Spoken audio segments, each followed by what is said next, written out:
Yeah, see, nobody wants to admit they're an auntie, right? Okay, great.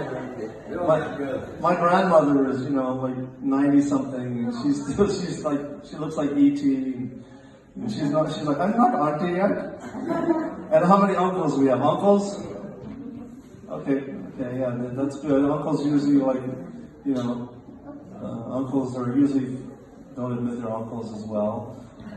Uncles are like, we don't make noise, we make money. I got a call from an uncle once, and he said, "Hey Dan, we want to perform at an event in Dallas, in the state of Texas, on a Wednesday. How much you charge for? But we don't want any profanities or vulgarities or pelvic movements." And I said, "I'm not Elvis Presley." It was, "How much you charge for your show?" I said, "Well, normally it's at $5,000 plus air and hotel." And he says, $5,000? Are you out of your mind? Damn you! We were thinking more like 500 rupees.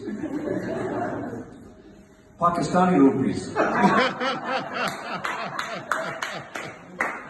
Which are worth much less than Indian rupees. And I know this because I did a show a few years ago in Pakistan. One of the best audiences I've ever had.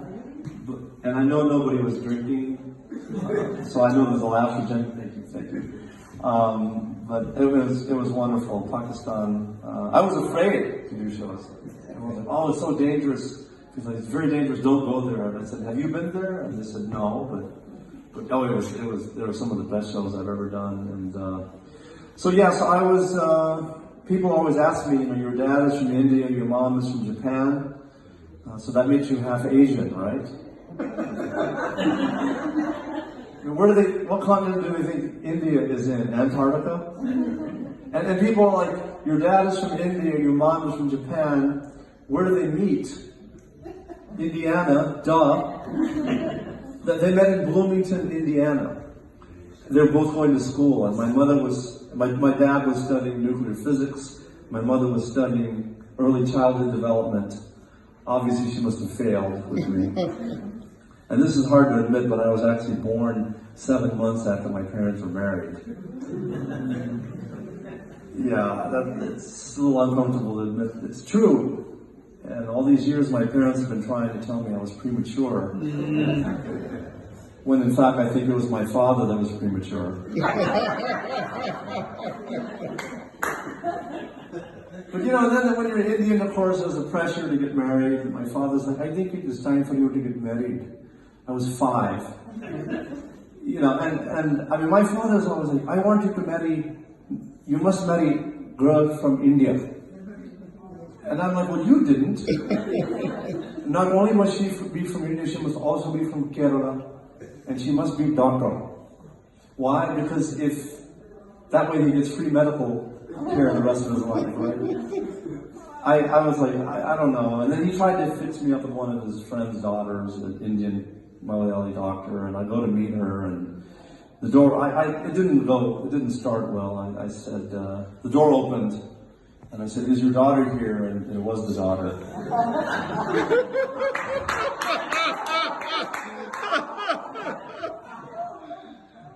And I do a lot of Indian weddings all over the world. Just wonderful, wonderful. I mean, to be at these wonderful weddings with the happiest days of people's lives, and there's always a fountain with the chocolate, and it's wonderful. But I was forced to go to these Malayali weddings when I was a kid, and the ceremony alone is 4 hours. Okay, and I don't speak any Malayalam. The only Malayalam I've learned over the years is Ninde Molaka Padanata Vaisarano. No Malayalis here? That means, is your daughter 18? And I just realized I have to cut that joke. It's not very politically correct these days. But the ceremony alone is what can you possibly talk about in a 4-hour wedding ceremony, right?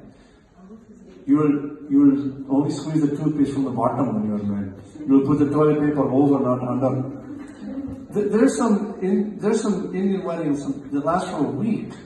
A week, that's longer than some American marriages last. And my father's always bragging to me, nobody in India ever gets divorced. Yeah, because nobody would want to go through this twice. I And my father, you know, when you're the child of Asian immigrants, no matter what you do in school, it's never good enough. I had straight A's in high school, and my father says, you can do better than straight A. How? You know, I mean, and I was taking AP Physics and AP Calculus in high school. Everyone knows AP stands for Asian people. I was so proud, and I told my father, you know, I'm taking calculus and physics in 12th grade. He says, in India we do calculus in kindergarten. And I said I was taking physics. He says, in India I built a superconducting subatomic particle accelerating large hadron super collider when I was just a fetus. You can never win, you know. And what about, have you heard your parents brag about how difficult it was to get to school in India, right? My father's like, to get to school in India, I had to walk 7 miles to school. And both ways are uphill. In the snow.